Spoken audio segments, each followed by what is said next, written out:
This program is designed to provide general information with regards to the subject matters covered. This information is given with the understanding that neither the hosts, guests, sponsors, or station are engaged in rendering any specific and personal, medical, financial, legal, counseling, professional service, or any advice. You should seek the services of competent professionals before applying or trying any suggested ideas.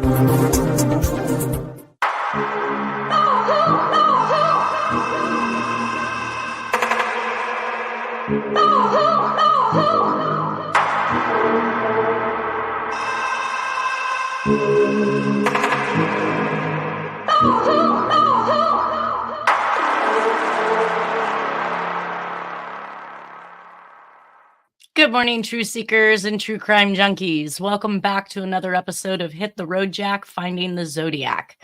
I'd like to welcome to the show today, Harriet Suchet. Yes, good morning. Good morning. I hear you are casting from a new place today. Yes, and still completing the transfer of residences, but I'm in the one I'm in. So, nice. And I believe we have no... Go ahead. I was going to say, people pulled a lot of strings to get me in here, so thank you to all those people who are probably listening. Good. And then I believe we have Nolan Del Campo here, if he is back on screen with us. Yeah, good morning, everybody. Good morning. Good morning, Nolan. Oh, good. I've had I can't wait for this show. I know.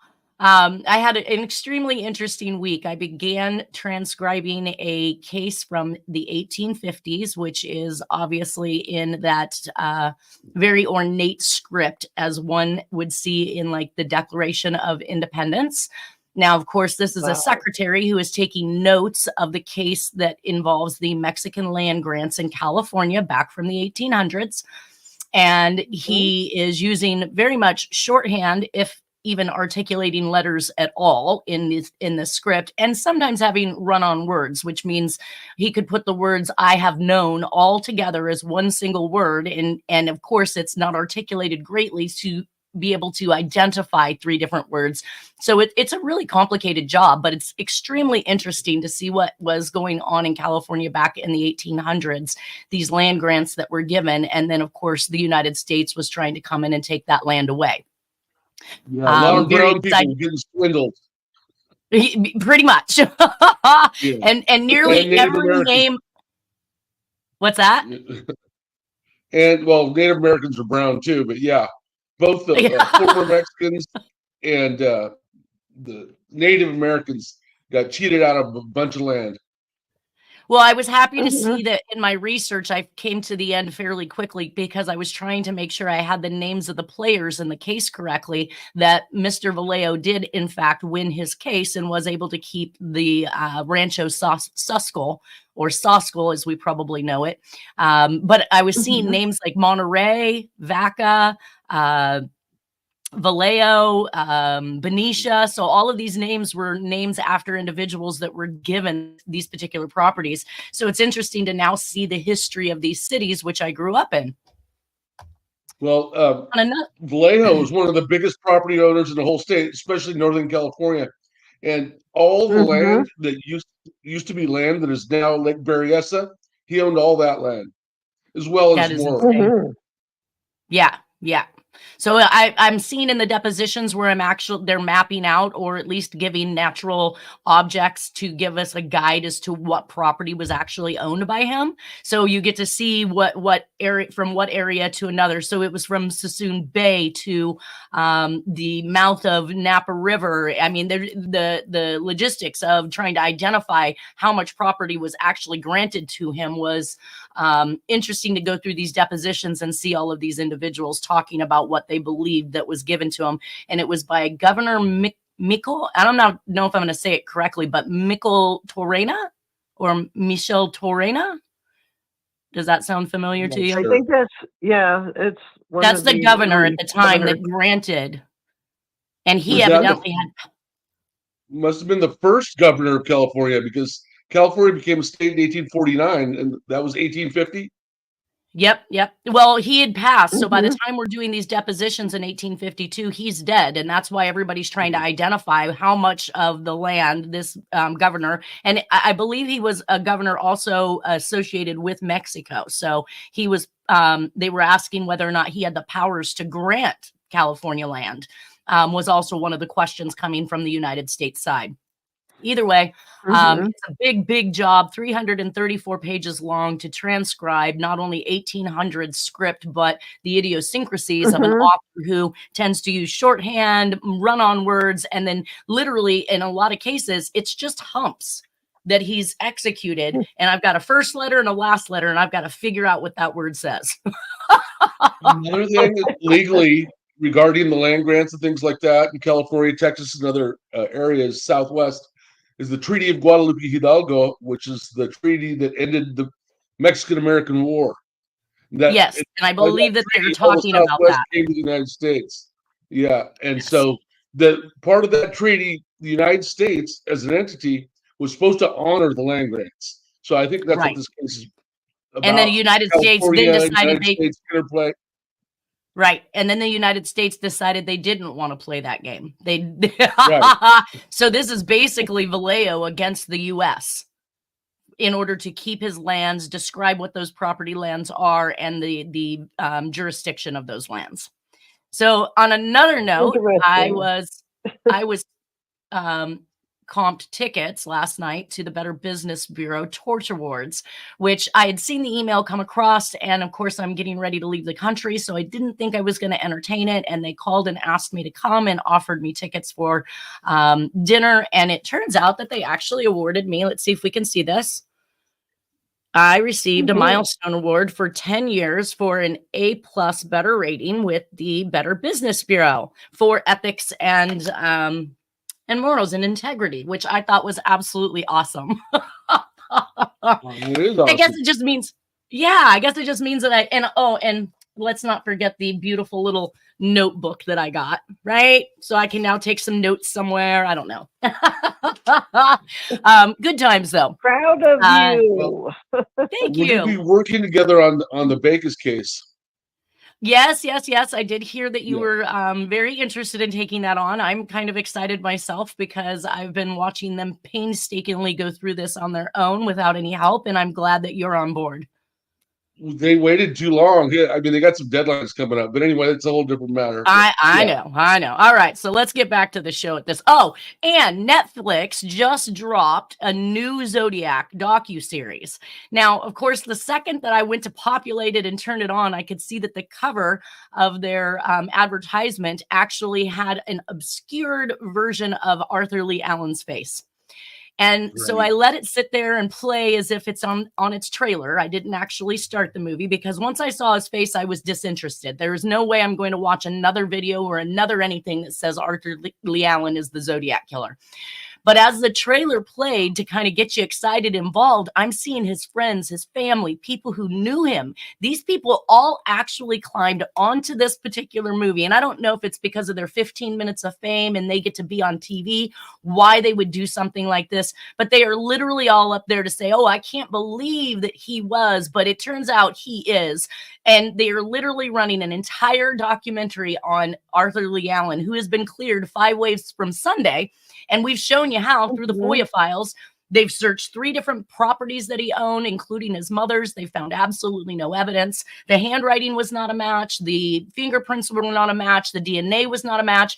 This man died of a heart attack at the age of 58. And no wonder the stress of an entire, state coming down on you thinking you're a serial killer is just absolutely absurd. So the man died throughout this process, and now they're actually making documentaries stating that he is the Zodiac, and it is just Yeah. completely laughable. Will the media, will Hollyweird, will the law enforcement just please stop participating and blaming Arthur Lee Allen? Give it up, guys. I It's think broken. one thing that corroborates that theory, even though it's wrong, is that he was down in Riverside at the time of the Sherry Joe Bates killing. So All he right. was So at the college there. now, what did you solve in those codes, Harriet, in regards to Arthur Lee Allen? That he had a sister-in-law associated with the school that Cherry Jo Bates went to. So some kind of funny records happened. So And there's he flew plane, right? a link of him. Yeah, there's Yeah. a link to definitely. And yeah, he was down in the Riverside area. Yep, but he has family in-laws there. Now, let's also Well- remind everybody the red herring. So the first thing I'm going to be talking about here today is a red herring in the Oakland County child killer case. And this comes via Tony. But the fact that Arthur Lee Allen was actually a pilot and flew a plane and could fly all the way to Riverside and otherwise, the fact that Jack knew Arthur Lee Allen, he stated after seeing him come up as a suspect on the news at home, Dennis recalls him saying that, I know that nice man, he gave me a ride home. So here's a connection directly between Jack and Arthur Lee Allen. And we know that there was, when I talk about the ability for Jack to get around, I've always talked about there's a pilot, right? For the mob or for the politicians or for whoever. They had one specific pilot that ran different trips for different things. I wouldn't be surprised that he unknowingly or unwittingly had become part of something that he wasn't entirely aware of. And then he was led to be the red herring suspect that they were looking after, and the way that the evidence would have been pointed at him. I was going to say that it was the sister-in-law and his brother that alerted the authorities to him as a suspect. Of course. Yeah. Of course. Mhm. And they're probably Much the ones that are on the Kaczynski. documentary. Family turned on him. Who needs DNA like with D'Angelo? We don't need to track your granddaughter's DNA all the way back to your forefather's family like that. Mhm. Either way, you guys, Arthur Lee Allen is not the Zodiac killer for so many reasons. Now, this brings us back to the Oakland County child killer, and this is Tony once again. He gave us the great information on that article that I read in 2023, and it says one of the kids' fathers was an executive at GM. If I remember correctly, GM made the Gremlin. Is that true? I don't know if the GM... Definitely, yep. And he called that a red herring. Yeah, he was very Nazi. Sorry. I did the Decoded Misses. We did the show last week, but yeah, he's definitely with GM and amazing stuff. Right. Oh, he's saying one of the kids' father was an executive at GM, not Chris Bush's father, who was with GMAC. Well, yeah. So this may have been a direct hit to GM in general, and we have the GMAC key ring that goes back to Southfield, Michigan, that was in Jack's belongings as well. So maybe they're wanting to point out GM on purpose in the middle of these acts. So he says, GM made the Gremlin. It's a red herring. Local 4 WDIV, Oakland County child killer, actually lists a link for the clickondetroit.com/topic/Oakland_County_child_killer/. Will take you to this particular article. I've not read it yet. He said lots of info. This is the best. And that's at https://www.clickondetroit.com/02//watch-here-5-part-child-killer-docuseries. / So at that, he says, all anyone has to do on my YouTube channel is find my episodes or my podcasts, at least one of them, then subscribe. And then all of the episodes are there in order, starting with the newest one. I thought that was great news for people to hear. So just find my channel, Finding the Zodiac, Nanette Bartow, any of the episodes, subscribe, and you will get all the episodes in order so that you can watch them as I've presented them. And let's get ourselves onto the next slide. What's that? Go ahead. The website sounds too difficult to even enter on the keyboard. What's that? You got to do so many different inputs. For those URLs? Yeah. Well, they can simply look at yeah. Maybe there's a link you could click on. Well, that was the link that I gave out. Okay. Oh, So all that right. with the hyphens and forward slash, that was for the radio listeners in case they wanted to catch and capture it. But for those that are watching, they could obviously just look and read that URL off the presentation. But this brings us back to the murders that are not linked to the Oakland County child killer, or at least as law enforcement and the media is stating. There are 4 other names that come up when you search online for information about victims of the Oakland County child killer. Police have either disproven any connection to the Oakland County child killer case, or there is no conclusive evidence linking them to the serial killings. Those names are Jane Louise Allen. And did you look these ones up when I sent you over that screenshot, Harriet? No, but I mean, I've been seeing those names because I've been working on another communication that is linked to all of this mess. So I Gotcha. haven't really looked at all of theirs, but I'm very OCCK right now, and just probably overdosing on it. Yeah, and I'm glad we're coming to an end. I think this is our 9th and final episode on the OCCK cases. So we had Jane Louise Allen, who was 14, Kimberly Alice King, that was 12, Cynthia Ray Cadu, 16, and Sheila Schrock, 14. 2 of these cases remain unsolved to this day, but convictions have come down in 2 of the other cases. So the murder of Jane Louise Allen, we talked about some time ago. She was 14, last seen and alive in Royal Oak at 12:30 p.m. on August 7th, 1976. Police said that afternoon she hitchhiked. So here we've got another hitchhiker, right? And this is what's going up and down California with the Zodiac killer, but it's void of these murders during this time. So we've got a question: why is there nothing happening in California while everything's taking place over here in Minnesota and Michigan? So she hitchhiked 17 miles to visit her boyfriend in Auburn Heights. Her boyfriend told police he reprimanded her. What's that? Nothing. I'm sorry. That's okay. Just out loud all you want. Reprimanded her for hitchhiking, and she left his house shortly after. 4 days after she disappeared, the decomposed body of a girl thought to be 17 years old was found floating in the Miami River near Miamisburg, Ohio.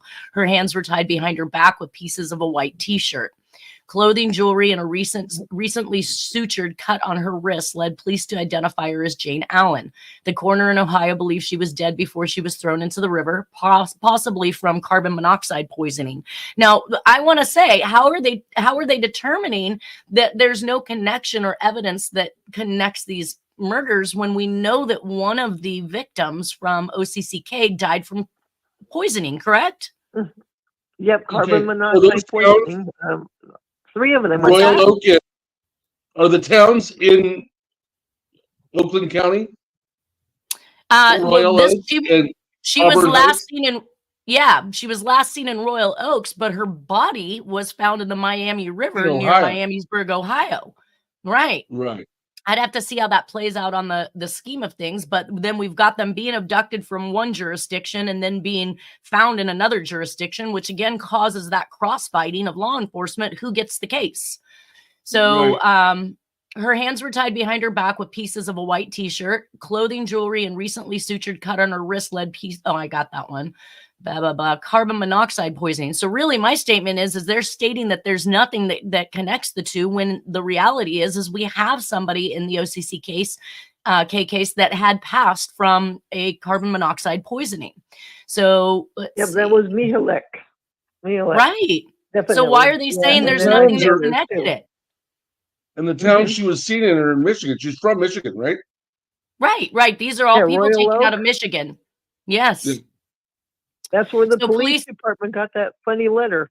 So, yes. Right. Well, and let's continue. Police believe Allen. Now, we've got the funny letter from Allen, right? Was picked up while hitchhiking and either deliberately or accidentally killed by the motorist, who then disposed of her body in the river. In a 1978 report, police said she had no connection to the OCCK cases. That's just insane.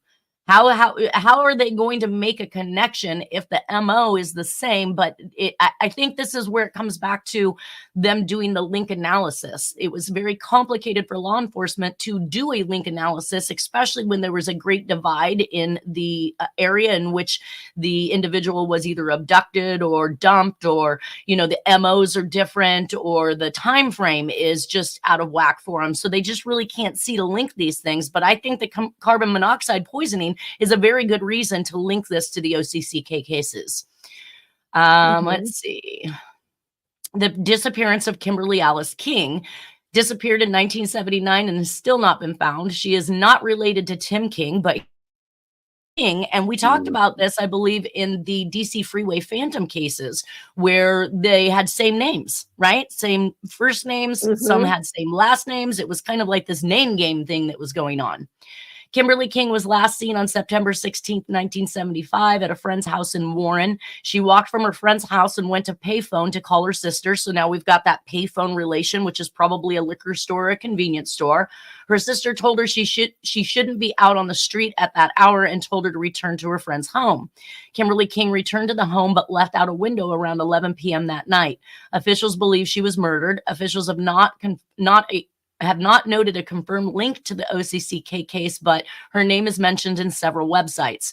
Police believe her disappearance and suspected death are linked to suspected serial killer Arthur Ream. So now we've heard Alan in regards to the last victim, and now Arthur. So Arthur Lee Allen. I don't know where the red herrings should end in this point. It says he is in prison for the murder of a 13-year-old Cindy Zarzycki. I'm never going to be able to say that. Who was killed in 19... It's Zarzykki. Zarzycki.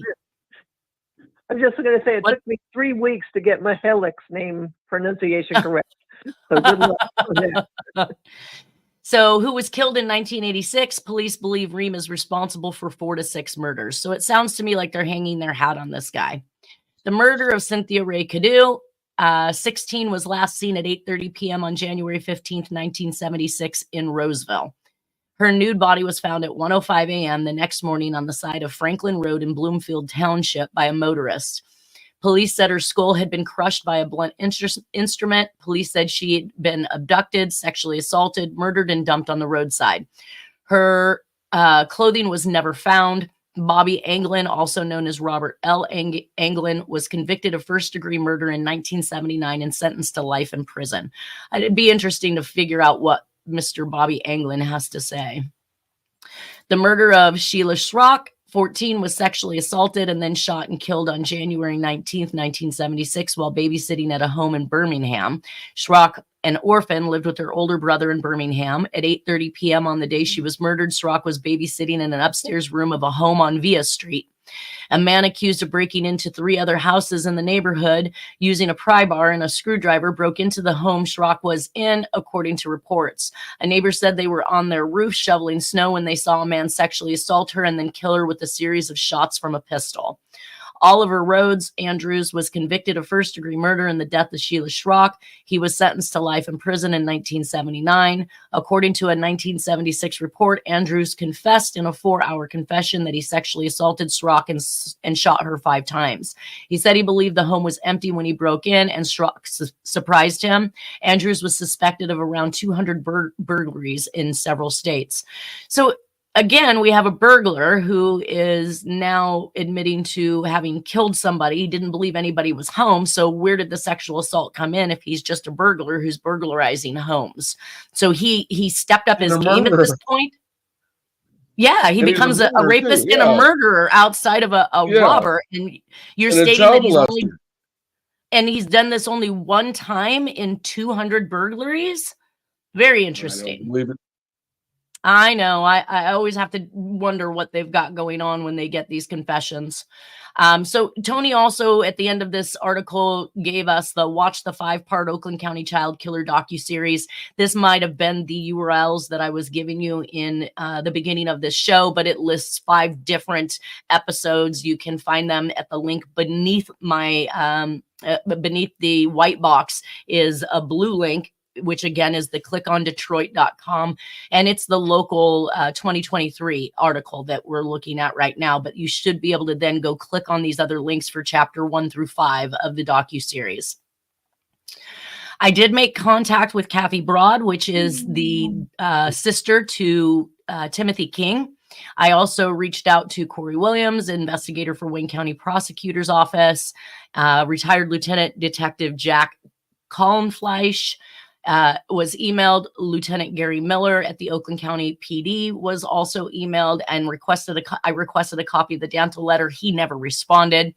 The eyewitnesses also reports a 1973 Pontiac Le Mans two-door coupe with 222 as part of the license plate with an older man. They claimed 55 to 65 years of age, 20 to 30 pounds overweight, and gray hair. So I do need to, and I haven't been on Kathy Broad's message board. I just know that there's a lot of information there that I would have to suck in. The bottom line at this point is I'm just pointing them towards a possibility of a suspect, not necessarily trying to work out all the caveats of their case. Dennis Kaufman indicates that Jack thought winter was far too cold to suffer and was moving the family again. So back to Texas, he's on his way. His mother's house is in Seguin or Bastrop or Austin area at this time. We see a picture of the family together with Flova written on the back. So this is confirming that Jack is back in Texas. But winter in Michigan, Minnesota or Michigan would be pretty much through March. So it explains why we don't see any evidence of the family in Texas until after Easter, which is April 10th of 1977, which would be the springtime, and it would be green, which is consistent with the pictures that we've seen. Don Traco, which is the private investigator for Gumshoe Private Investigations. He is somebody that I work with in cases. He brings me cases. I've asked him to look at and run background checks on people in this particular case. He found that Mr. Stephen Smith McKenzie of Coffee Chandler McKenzie, it looks like PA, on 2 North Brook Street, Manning, South Carolina, 29102.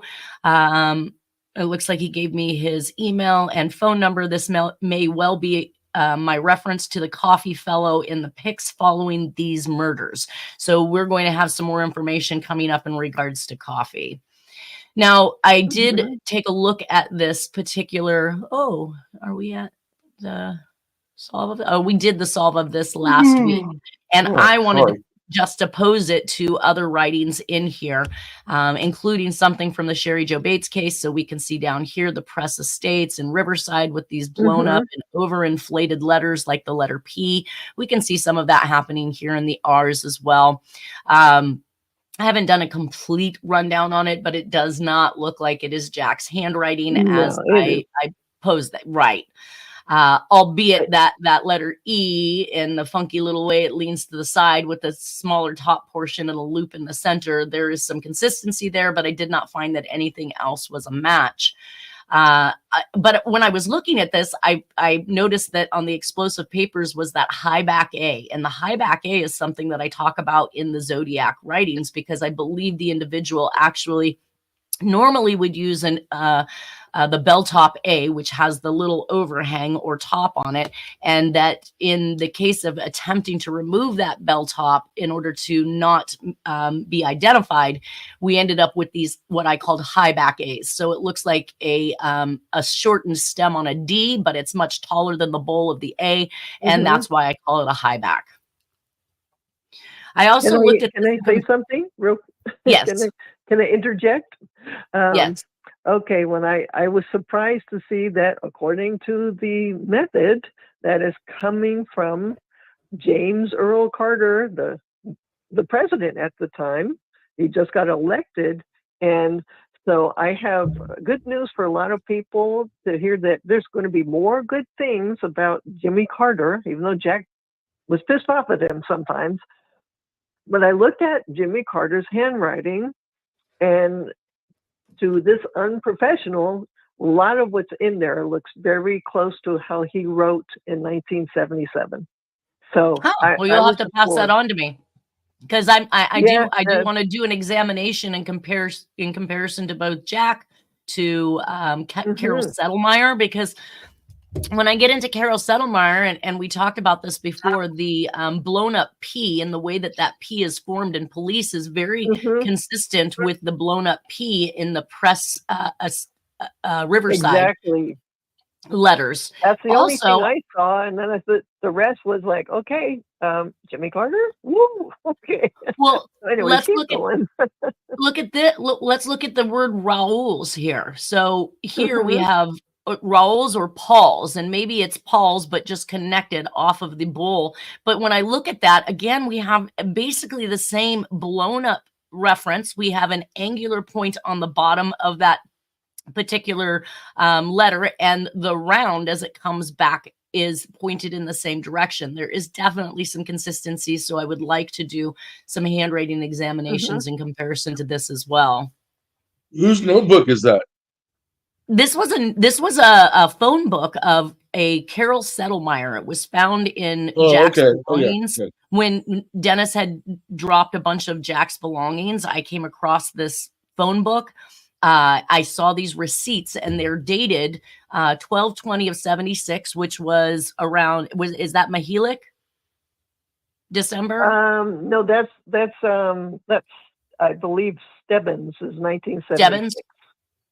Yeah. Well, I think I was just going to say, there's a future one coming up in a couple of weeks. Right. There's and then couple of coincidences. Stebbins was the overpass in Daly Plaza that Kennedy was going to go under before, right after he got shot. He actually did go under to the hospital.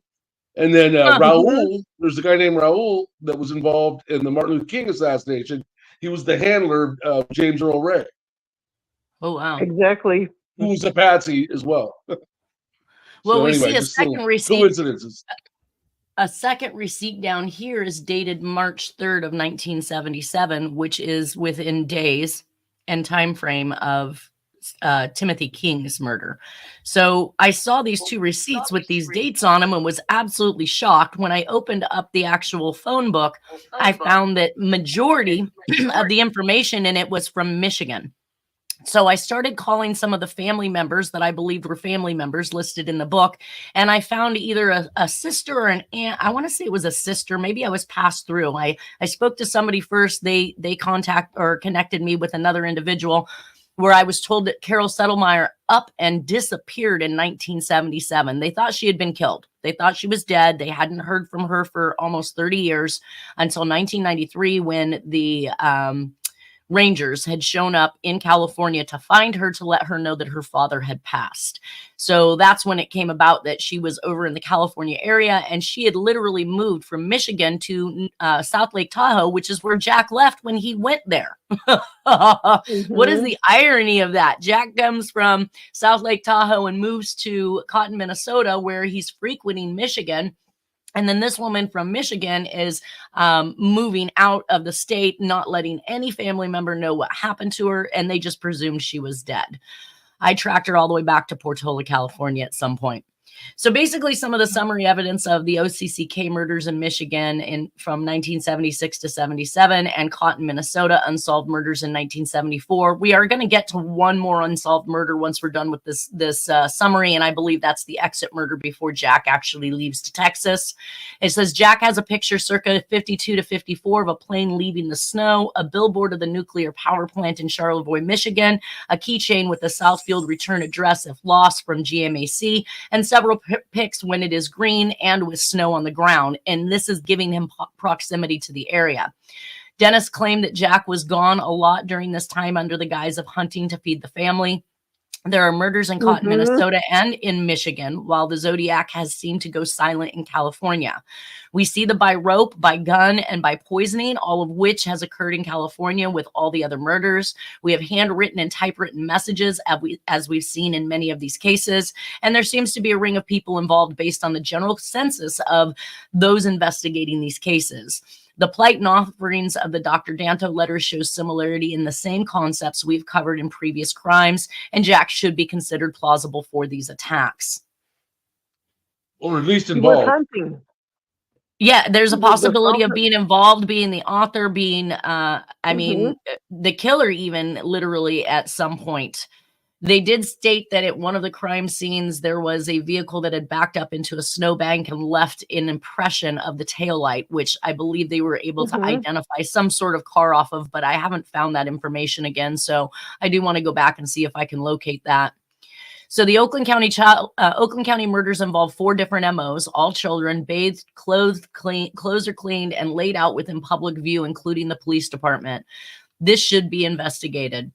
It is approximately 13 hours from where Jack is living in Cotton, Minnesota. Nora has family in Michigan, and Jack is said to be off hunting for food and running the back roads during this time frame.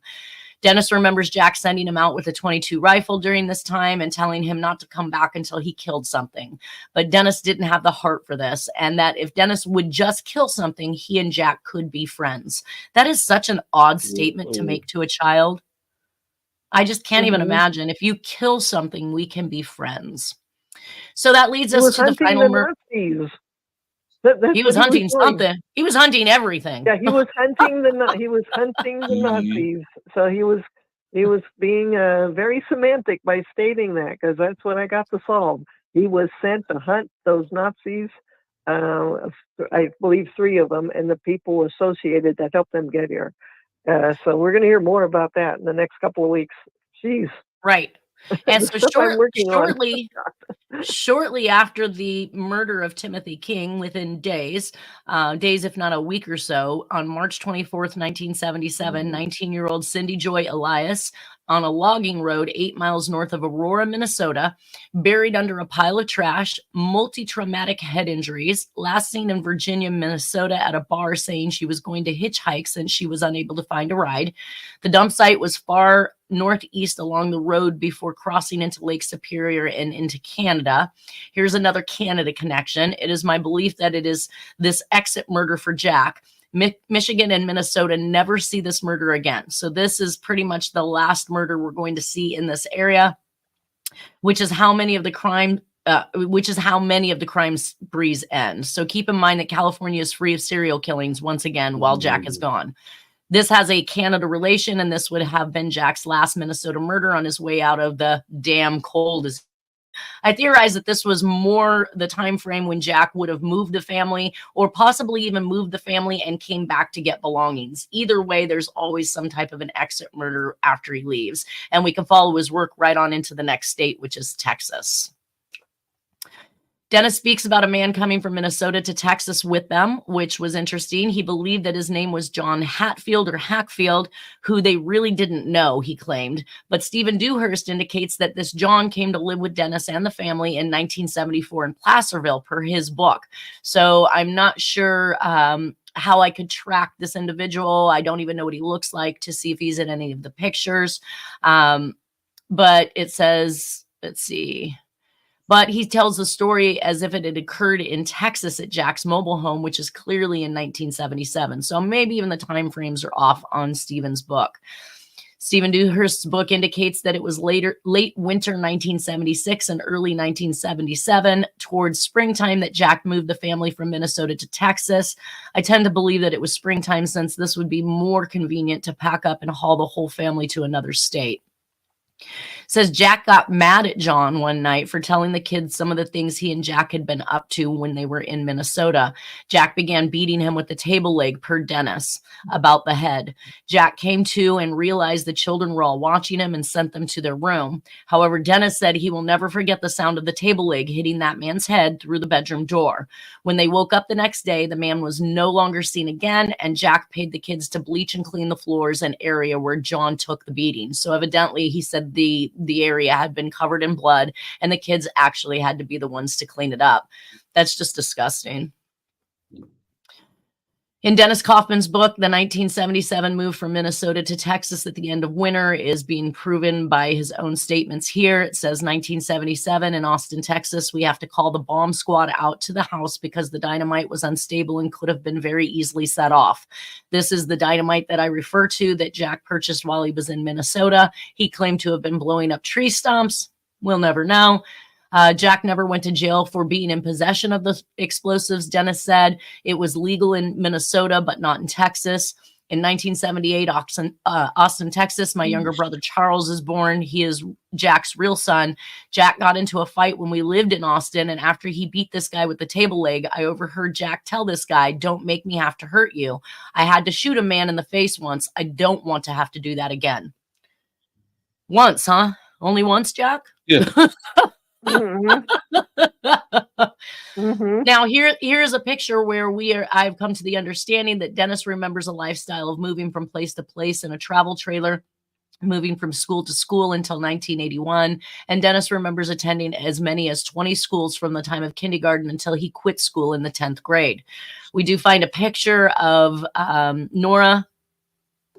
Oh, That was backwards. Mhm. A picture of Nora and Dennis after they evidently had left Jack and returned to California. And then we see Jack kind of going on a rampage, but there is a small series of murders that occurred in between there. It's called the Unsolved Murder Oklahoma Girl Scout Murders. Have you heard of the Girl Scout murders, Harriet? No, but I'm going to be coming across a whole bunch of things, I think, in the next couple of weeks. So, yeah, that's how it happens. You know, you open up one lead and it leads to the other one, another one, and another one. So, right. We'll find out. And we know that Jack has connections with Oklahoma. We know that he kept a P.O. box at least up till 1980. He was mentioned in a will as a beneficiary, that his address to be reached was at a P.O. box in Oklahoma. This says that on Camp Scott, a 610-acre summer camp for Girl Scouts and Brownies, was located 3 miles southwest of Locust Grove, Oklahoma. It was the site of the brutal bludgeoning deaths of 3 little Girl Scouts on June 13th, 1977. Police arrested Gene Leroy Hart, a Locust Grove native, and charged him with the murders of Lori Lee Farmer, Michelle Goose, and Doris Denise Milner. So the campground was operated by the Magic Empire Council of Girl Scouts. That is such an interesting name. Since 1928, Camp Scott was perfect for boating, hiking, fishing, and camping. Girl Scouts had come from the Tulsa metropolitan area to attend the summer camp. Introduced as roommates on the first night of camp, Lori Lee Farmer, Michelle Goose, and Doris Denise Milner went to their tent, Kiowa tent number 8. Their tent was located at the outer edge of the wooded camp and isolated from other tents. A last-minute change left tent number 8 one girl short, Wilkerson and Wilkerson. As night fell upon the camp, counselors checked to make sure that 100 Girl Scouts were in their assigned tents. As counselors walked away from the Kiowa tents, they saw a dim light in the woods, which then disappeared. The counselors thought the light in the woods was some sort of prank and went to their tent. At 2 a.m., counselors heard some Girl Scouts making noises and went to quiet the campers. Several Girl Scouts told them that a man looked into their tents and then walked away. Others said they heard someone outside their tent. Another Girl Scout heard a girl screaming, "Mama, Mama," at 2 a.m. W and W9, I'm not sure why. Oh, this must be their notations. Also, girls said a man grabbed them as they walked toward the bathroom. One girl became hysterical in the woods when she thought she saw a man. The counselors told the girls to go to sleep and went back to their own tent. They didn't look around for the strange man that several of the Girl Scouts had told them about. So clearly, he's not looking to just abduct somebody. If he's poking his head into tents, he's looking for something in specifics, wouldn't you think? Yep, or somebody in particular. Yeah, why wouldn't you just take the first kid you could, quiet him up, and run off with him if your whole intent was just to, rape or kill somebody? Why would you make yourself so well known and seen by so many individuals? Anyways, at 6 a.m. on Tuesday, June 13th, Carla Sue Wilhite, a counselor at Camp Scott, went to take an early shower. She walked, we got about 5 minutes left here. She walked on the trail and noticed some things under a large tree. As she got closer, she noticed some sleeping bags. Then she saw Doris Denise Milner's nude body. At that time, Carla couldn't see the other 2 dead bodies. The other bodies were still zipped up in their sleeping bags and naked from the waist down. At 6:30 a.m., Mays County District Attorney Sidney Wise said all 3 of the small victims had died from blunt trauma to the back of the head and strangulation. All of the girls had lengths of cord around their neck and had been gagged and bound with a 2-inch wide black electrical tape. Now, all of these things have been found in Jack's belongings, and the white cord definitely comes back to many of the crimes that we've been looking at. All the victims had been sexually molested. Officers found their clothes a few feet from their bodies. The killer or killers carried the bodies approximately 100 to 150 yards from their tent and piled the young victims under. So now we're back to the piling of bodies, which we saw in other camp murders, and we'll see in the yogurt shop murders. There's just this stacking of the bodies that seems to be following around these cases as well. At the scene, detectives. How do you do that? He couldn't carry all 3 at once, so that means he had to carry one out, go back, and carry the other one. Right, and how do you subdue all 3 of them? One would be screaming while you're trying to handle the other. It gets very interesting, to say the least. Although the Girl Scouts, the ones that actually only witnessed a man, one single male. So somebody's got something going on. At the scene, detectives found a large roll of black duct tape and a red and white 9-volt flashlight near the bodies. The lens of the flashlight was partially covered to allow only a mere pencil of light through. That's what struck me about the Zodiac, because he liked to use the flashlight taped to the top of his gun in order to shine the light as a gun sight to be able to shoot from. So it's very interesting that just a small dot in this flashlight was able to be seen because the rest was covered up with tape. Let's see. The lens, blah, blah, blah. 2-inch wide electrical tape is odd. It's usually either 3/4 or an inch. Right. This says now black duct tape, so they may have misstated. Duct is 2 inches. Yeah. Yeah. So it appeared too large to be one of the victim. Okay, wait a minute here. The lens of the flashlight was partially covered to allow only a mere pencil of light through. Inside the death tent, detectives found the bloody footprint of a waffle-type jungle boots. It appeared too large to be one of the victim's prints. Large pools of blood were found near the beds of 2 of the girls. So that's how he got him out of the tent. He must have knocked him out. The other girl could have been strangled to death after being pulled from the tent. Shortly after the discovery of the bodies of the Girl Scouts, Governor David Boren ordered a task force of Oklahoma State Bureau of Investigation agents and highway troopers to assist the Mays County authorities in the investigation. Governor Boren also arranged the use of 3 bloodhounds from Pennsylvania to help track down the killer or killers of the 3 little Girl Scouts. Where are we at? What's that? I know, right? Pennsylvania, aren't they in Oklahoma? They are in Oklahoma. Why'd you get the dogs from Pennsylvania? It doesn't make sense. Maybe that's the only place they had dogs. I don't know. Why else did they ask hounds in Oklahoma? Well, but why else did they ask people like Tim Miller to go all the way to Florida to investigate the Casey Anthony case? You know, he's from Texas, and they've got him going all the way to Florida with his resources, his horses, his dogs, his everything, in order to search for Casey Anthony's baby's body. Well, that puts us back down to approximately 1 minute.